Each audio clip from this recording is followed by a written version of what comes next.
Welcome to my YouTube channel Study O'Clock. So in this video I'll be focusing on the point that why are PYQs so important, right? PYQs हम solve भी क्यों करें, क्या ही ज़रूरत है PYQs की? वो तो क्वेश्चन पेपर आ गया तो हमारा तो सेम आ नहीं जाएगा, तो हम क्या ही कर लेंगे PYQ करके?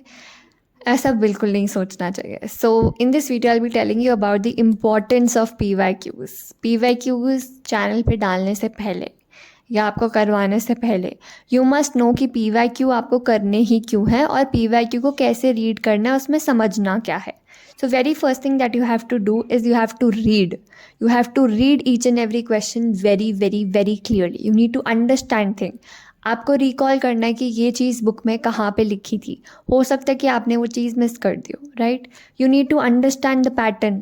यू नीड टू अंडरस्टैंड कि क्वेश्चंस कहाँ से बने हैं, कैसे बने हैं, बॉक्स से बने हैं या मेन NCERT की लाइन से बने हैं या कहीं कुछ बाहर से आया है.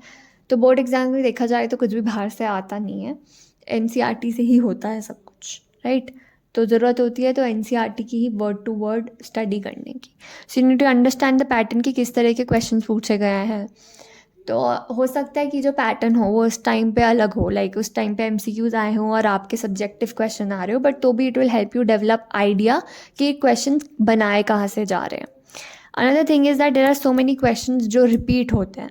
सो अगर वही क्वेश्चन जो आपने PYQ में देखा वही आपके पेपर में आ गया तो कितना अच्छा लगेगा आपको, राइट. तो कुछ क्वेश्चन रिपीट भी हो जाते हैं, तो इसलिए कोई भी क्वेश्चन को लीनियंटली मत लो, उसे देखो, क्योंकि कुछ क्वेश्चन रिपीट भी हो सकते हैं. So you need to understand the typology of question कि कैसे क्वेश्चन पूछे गए हैं, कहाँ से पूछे गए हैं. एंड देन जब आप अगली बार NCERT पढ़ोगे, जब अगली बार अपनी बुक पढ़ोगे, तो आपको फिर वैसे ही इन्हीं क्वेश्चंस को माइंड में रखते हुए अपनी NCERT पढ़नी है और समझना है कि अच्छा यहाँ से क्वेश्चन बना था, यहाँ से बना था, तो मुझे भी ऐसे ही पढ़ना है. You must, it is very important to solve past 10-year question at least. PYQs बहुत इंपॉर्टेंट रोल प्ले करते हैं एंड मैं तो कहूँगी कि मिनिमम 10 year के तो करने ही चाहिए.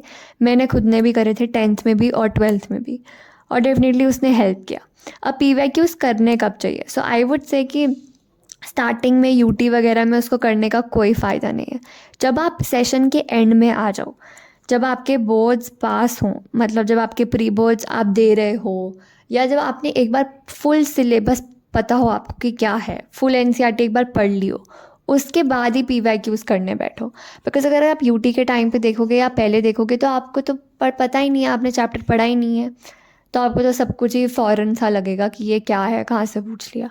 तो PYQ तब करने का फ़ायदा है बोर्ड से पहले या आपके फर्स्ट प्री बोर्ड के बाद, ठीक है, ताकि आपको समझ आ पाए कि अच्छा ये चीज़ यहाँ से थी, क्योंकि आपने तब पढ़ी होगी, right. So that's it for this video. I told you the importance of PYQ. सो अभी जल्दी से जल्दी जाओ PYQ सॉल्व करो.